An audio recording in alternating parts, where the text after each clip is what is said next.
That thought you're running from right now. The one that claws at your ribs when the world sleeps. Tonight, we let it speak. Let it spill its poison. Let it rattle its chains in the shared silence. Because maybe, just maybe, the thing we fear most in the dark isn't the monster itself, but the echo chamber of our own skull where it screams unchallenged. Right now, that worry feels like the only truth. A jagged stone lodged beneath your sternum, stealing your breath with every heartbeat. It's the unpaid bill glaring from the table, the harsh word replaying on a loop, the project deadline looming like a cliff edge, the gnawing uncertainty about a future you can't map. It feels like the walls are closing in, made of pure, suffocating now. I know the taste of that salt on your lips. Unshed tears mixing with a metallic tang of fear. I know the way your mind races down rabbit holes of disaster, painting futures in shades of ruin before the sun has even dared to rise. It's exhausting, isn't it? This constant inner siege. You feel like Sisyphus, condemned to push the boulder of your anxieties uphill, only to watch it crush you anew every single day. The weight isn't just on your shoulders, it's seeped into your bones, making every step feel like wading through wet cement. You lie there, staring at the ceiling, fan's lazy spin, wondering how something so small inside your head can feel so catastrophically, cosmically large. But here's the secret whispered on the wind through time, carried on the breath of every soul who ever felt the world ending. That mountain crushing you today, 5 years from now, it'll be a pebble you kick aside on a sunlit path. It's not magic. It's perspective. It's the brutal, beautiful gift of time and distance. Your doubt isn't a cage built of iron bars. It's the first tremor of wings testing their strength against the walls of a chrysalis you've long outgrown. The pressure you feel isn't the universe conspiring against you. It's the friction of transformation, the sound of your old skin splitting to reveal something stronger, brighter, forged in the very fire you're trying to flee. Think back. Cast your mind 5 years into your own past. Remember that crisis, that heartbreak that felt like your ribs had been cracked open, that failure that tasted like ashes in your mouth, that financial scare that kept you awake, counting cracks in the plaster. Where is it now? It's not gone, not erased, but its power, its ability to strangle your present moment, transformed. It lives now as a footnote in your story, a lesson learned, a scar that speaks of resilience, not ruin. The raw, bleeding wound has scarred over. The monster under the bed turned out to be a pile of forgotten laundry. The cliff edge you feared was merely a curb on a familiar street. Time doesn't erase, it reframes. It pulls the camera back until the terrifying close-up reveals itself as just one scene in a vast unfolding landscape.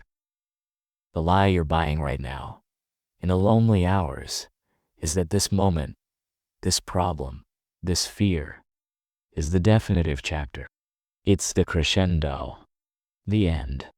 Your overthinking mind is a master illusionist, magnifying the present agony until it blots out the sun, convincing you the storm will never break. It whispers that every stumble is a freefall. Every setback is a tombstone. It traps you in the suffocating immediacy of now, blind to the horizon. But that horizon exists. It always does. Your pain is real. Your overwhelm is valid. But their permanence? That's the illusion. The storm will pass. The landscape will change. You will move, even when you feel utterly paralyzed. Because time moves. Life moves. And you, my friend, are carried with it. So how do you breathe when the walls feel inches from your face? How do you stop the relentless churn of thoughts grinding you down? You zoom out. You force that camera lens to widen until the terrifying detail becomes just one pixel in a breathtaking panorama. This isn't avoidance. This is strategic elevation.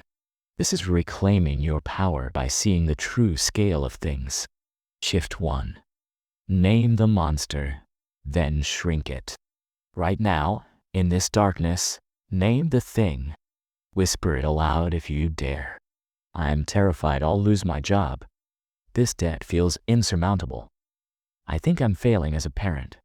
My heart is broken and I don't know how to fix it. Give it its ugly, honest name. Now, hold that name in your mind. Feel its weight. Then, deliberately, consciously, ask, will this matter in 5 years? Not could it theoretically matter, but will the specific, gut-wrenching intensity of this feeling, this specific problem, dominate my life half a decade from now? It might leave a mark, a lesson, a changed direction, but the raw, consuming terror, the feeling that this is everything, that fades, that shrinks. Naming it shrinks its power in the present. You see it not as an all-consuming void, but as a difficult, finite passage, a wave, however large, in the ocean of your life. Shift 2. Borrow your future self's eyes. Close your eyes, not to escape, but to travel. Project yourself 5 years forward. Find yourself standing there on the other side of this. You survived. You breathed. You kept putting one foot in front of the other, even when it felt impossible. What does that future you know? Sitting calmly in their sunlit kitchen? Or walking confidently down a street? That present you, drowning in this moment, cannot possibly grasp. They see the connections you're blind to. They see how this struggle, this pain, this seemingly insurmountable obstacle became a crucial turning point, a necessary detour, the grit that formed a pearl. They see the strength it forged within you. They see the other challenges life threw your way after this one, challenges you also met. They see the vastness of your journey, where this is just one valley. Ask them, what do I need to know right now? Listen. The answer is rarely complicated. It's often simply, keep going. This isn't the end. I'm proof. Your future self is your wisest, most compassionate mentor.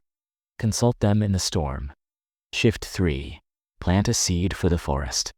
Overthinking thrives in the vacuum of helplessness. It's the mind spinning its wheels because it feels the vehicle is stuck. Break the cycle with one tiny physical action. Not the grand solution, not fixing everything at 3 a.m. Just one small, concrete step that points forward, however slightly. Reply to that one email. Wash that single dish. Write down one idea. Take a 5-minute walk under the indifferent stars. Pay $10 towards the debt. Text one friend, a simple, thinking of you.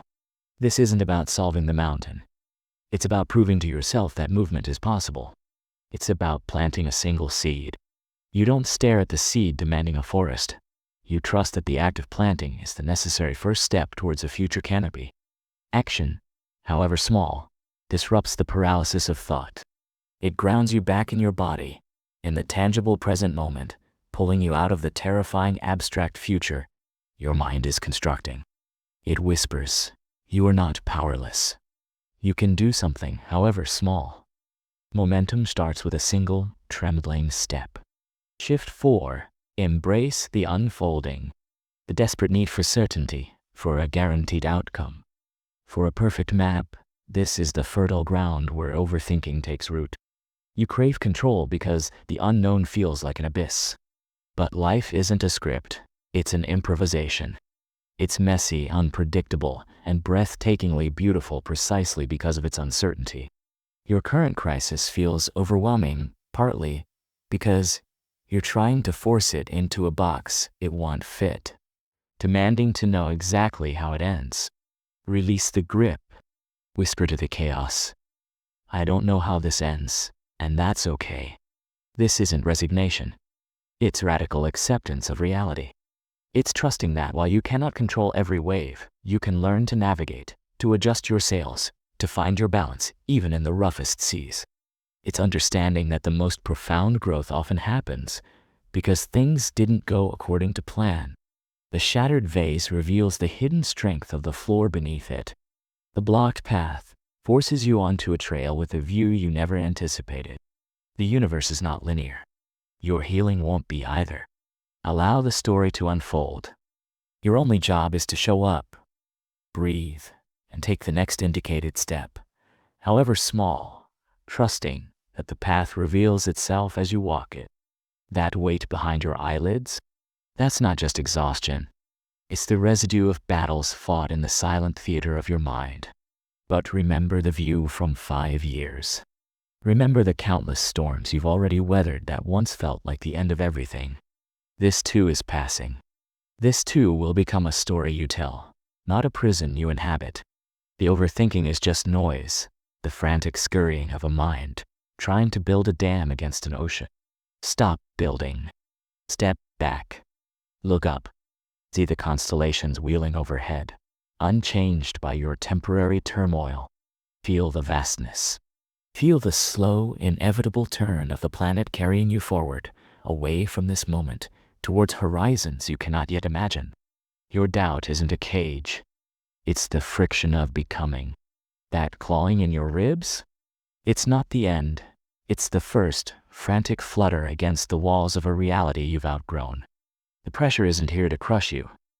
It's here to crystallize you, to force the scattered fragments of your fear and hope and grit into something harder, brighter, more resilient. A diamond isn't formed in the open air. It's forged in the deep, silent dark under unimaginable pressure. This night, this worry, this overwhelming now, it's your geology. It's your depth. It's the universe insisting you're capable of holding more light than you ever dreamed possible. So breathe deeply. Let the air fill the space where panic tried to reign. Feel the solid ground beneath you, even now. That thought you were running from. You've faced it. You've named it. You've shrunk it against the backdrop of your unfolding life. It hasn't vanished, but its shadow no longer blots out the sky. You are still here, breathing, enduring, capable. The dawn will come, as it always does. And 5 years from now, looking back at this night, you might not even remember the specific taste of the fear. You'll only remember the quiet strength that emerged when you stopped running, turned around, and whispered back. You'll remember the moment you realized the mountain was just a hill, seen from higher ground you didn't know you were climbing. Keep climbing. The view from the top is worth every trembling step. This isn't the end of your story. It's the gritty, glorious middle. Keep turning the page.